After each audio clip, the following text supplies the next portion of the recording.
Well, I thought it was very funny defending, but if you're an Arsenal fan, you must be absolutely desperate.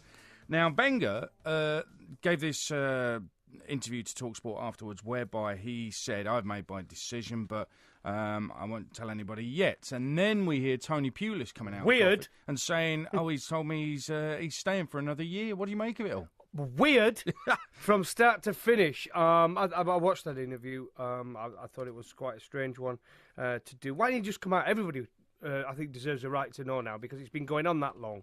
The uncertainty between the fans. You see it on the fans outside the ground. They can't wait to queue up to get on the TV and do their own interview. Oh, yeah. It's become a sideshow. It really, really has.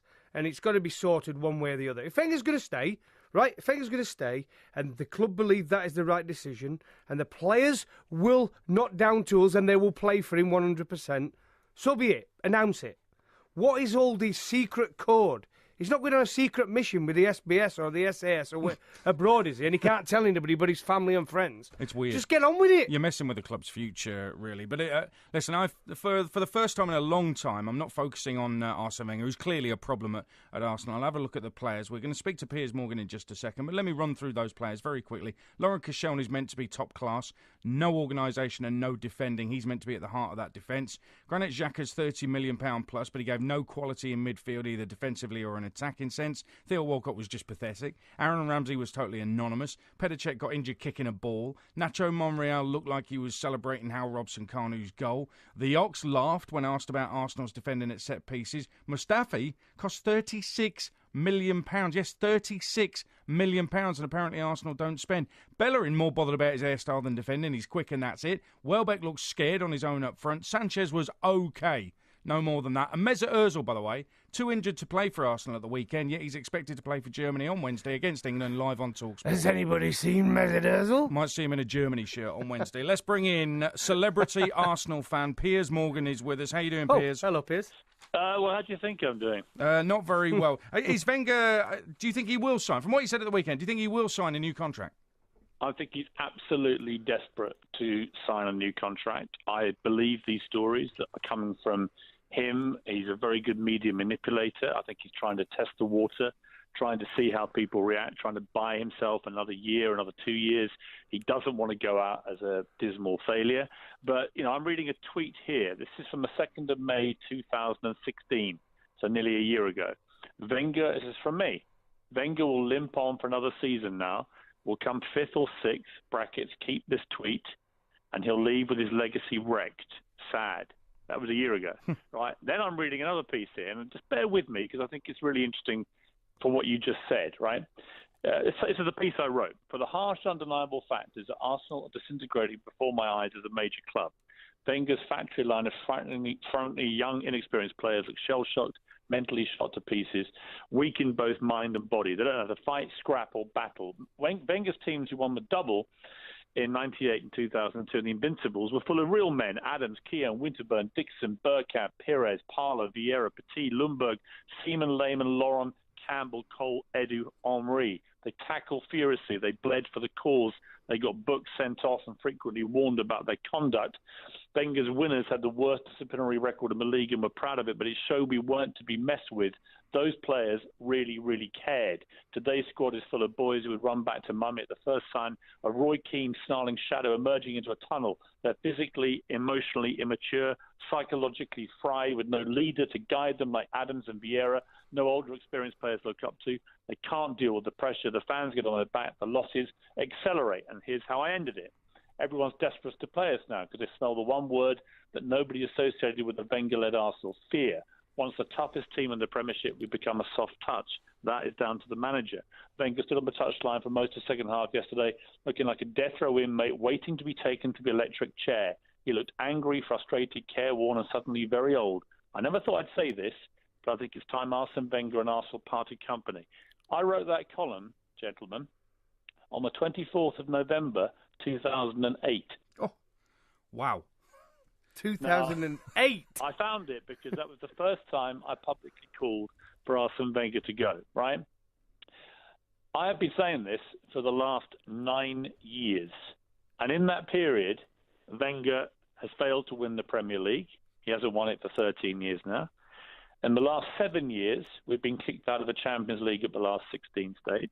He's got 2 FA Cups, which we all now, I think, have to accept as a thoroughly devalued trophy. And I'm sorry to the purists. I wish it was different. I had a campaign at the Mirror to save the FA Cup when United pulled out of it. The only way, in my view, to restore prestige is that the winner of the FA Cup gets the 4th Champions League place. I don't think it's going to happen. The idea that any other top club in the world, and by top club, I mean a club that would expect, its fan base would expect, for the money that they're paying to watch, the stadiums that they're in, and the stature and history of the club, would expect to be challenging for a league title.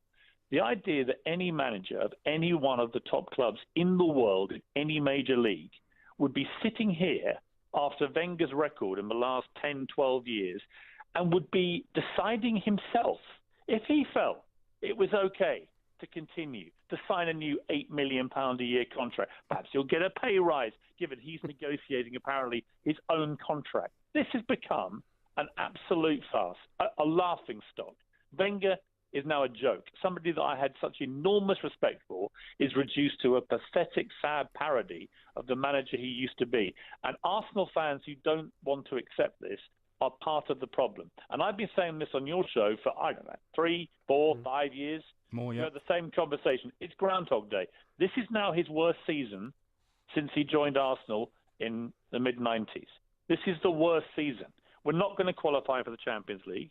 We're 9 points behind Spurs. We're 19 points behind Chelsea. There is absolutely no reason to justify giving Arsene Wenger another contract unless you want to sit with rose-tinted spectacles looking back at a guy who for 8 years was, in my view, the best manager on the planet and gave Alex Ferguson, the greatest manager in history, a run for his money. Arsenal fans need to wake up, right? If you don't protest right now, this guy, who is desperate to cling on to his job, is going to sign a new contract for 1 or 2 years. He's testing right now our reaction and our resolve to effect change. And I'm sorry, but it's time to take the gloves off, to stop being nice about Wenger, to stop sucking up to a guy who has not performed now at the top level, in my view, for 12 years, and to say enough is enough. Piers, I understand it. I think most people actually might be with you on this. But when it comes to owning a football club, and if you were the owner and you doubled your share price in the last 8 years, which they have done, by the way, and with Arsene Wenger managing the club, what would you do? That is the biggest... Darren, let me just throw that back at you. I bought shares in the late 90s in Arsenal, because I believed in the club, I believed in Wenger and everything. They were £2,000 each. I bought 10 of them for 20 grand, right? Mm-hmm. They're now worth 170,000. The shares have gone to £17 a share, right? Wenger has been fantastic for my bank balance. Now, I probably spent that on season tickets over the years, whatever. It doesn't matter. He's been great for business. But here's the deal with this. I didn't agree with the whole last 10 years of excuses that we had a stadium. You know, he's not an architect. Always Wenger built a great stadium. No, an architect and builders build a great stadium, right? But we were told, if you just stay with us, Ivan Gazidis, Kroenke, Wenger, you just bear with us. 3 years ago, we were told, right, the stadium's paid for, everything's done. Now we can compete with Bayern Munich. Not only can we not compete with Bayern Munich in a way that avoids us losing 5-1 every time we play them, we can't compete with West Bromwich Albion. We were bullied and played off the park against West Bromwich Albion. No disrespect to them, got great respect for Pulis. I think he had a well-organised, powerful team. We were just bullied off that pitch. And this is supposed to be a team that we were told after all this time of losing in the League and Champions League, we were now going to have a competitive team. We had gone backwards. This is the worst Arsenal squad, in my opinion, since 2006. But is there anybody at the club, Piers, who can actually appoint a successor with any knowledge? Is there anybody who knows football who's going to make the right decision? I think, Adrian, we have a completely freakish, unprecedented situation where the manager seems to be the only one in charge. Stan Kroenke lives in Los Angeles. He's bought an NFL franchise to take NFL back to LA.